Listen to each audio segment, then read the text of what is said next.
มันมีคลิปอยู่คลิปหนึ่งนะครับย่ามนี่ก็ย่ามเกี่ยวเขา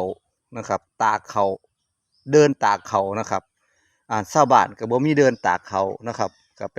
อาศัยตากเขาอยู่ในวัดนะครับ เดินวัดนะครับ เออก็ปีละเทื่อหนึงดอกก็มีผู้เฮ็ดคลิปลงไปว่าถ้าผู้ใด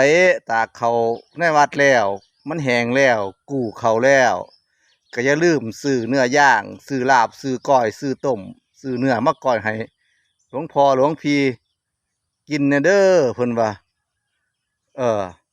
ปีละเทื่อหนึงได้ล่ะพี่น้องมันสิมีค่าอิหยังล่ะวัดเออวัดนั่นมันเป็นวัดของทุกคนเด้ยามเดือดร้อนก็เพิ่งพาอาศัยปีละเทื่อ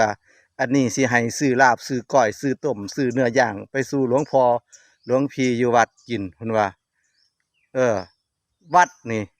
มันเป็นของชาวบ้านเด้ข้อยว่าได้นี่เป็นของชาวบ้านทุกคนเงินกันซอยกันออกเทปูนเทหยังเงินกฐินเงินผ้าป่าเดินวัดน่ะบ่แม่นวัดของหลวงพ่อหลวงพี่จกเงินแต่เพียงพายเดียวเลยล่ะมีแต่ชาวบ้านล่ะได้ล่ะเป็นคนเฮ็ดกฐินเฮ็ดผ้าป่าน่ะเงินกฐินเงินผ้าป่านี่มีแต่ชาวบ้านน่ะเขามาตากข้าวเปียเทื่อมันสิเป็นหยังลาบก้อยซอยแซ่เนื้อย่างเนื้อต้ม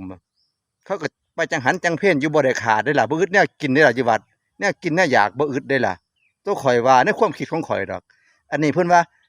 ตากข้าวแล้วกู้ข้าวแล้วอย่าลืมซื้อเนื้อไปก้อยซื้อเนื้อไปต้มให้หลวงพ่อหลวงพี่อยู่วัดกินเด้อเพิ่นว่าโอ้ยหลวงพ่อหลวงพี่อยู่วัดบ่ได้เอาเงินเลาได้ล่ะเฮ็ดวัดพอสิมีค่าวัดน่ะ